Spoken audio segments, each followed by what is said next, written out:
Gosti,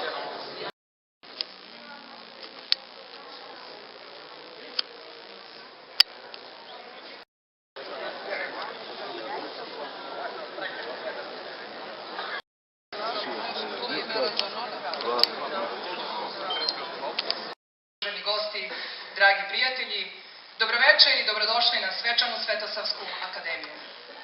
Večeras slavimo Svetog Savu, velikog prosvetitelja srpskog naroda. Želim da izrazim ogromno zadovoljstvo što mi je večeras ukazana čast da pozdravim našeg posebno dragog gosta, Nedeljka Tenjovića, ličnog izaslanika i generalnog sekretara predsednika Republike Srbije, gospodina Tomislava Nikolića. Sama činjenica da je Sveti Sava u isto vreme i naš nacionalni praznik na najbolji način simbolizuje našu postojanu želju da opstanemo i ostanemo na ovim prostorima.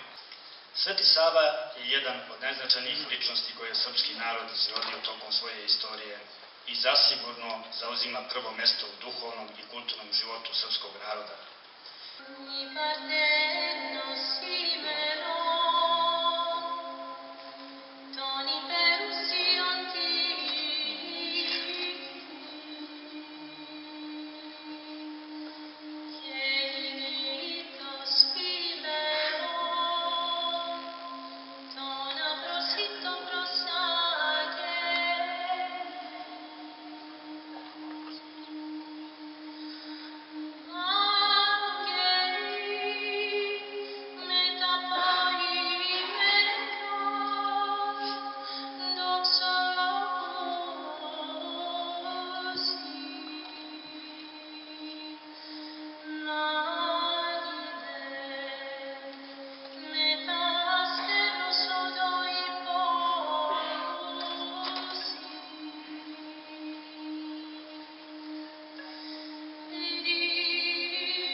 Ne boj se jastreba, nego kukavica.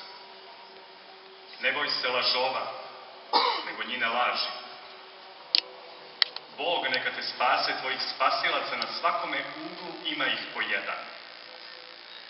Prezri mudrost glupih i glupost mudraca. Nož tvog izdajnika bit će uvek žedan. Kao grom ćeš naći svoga puta i kao nit zlatna probiti kroz stenu.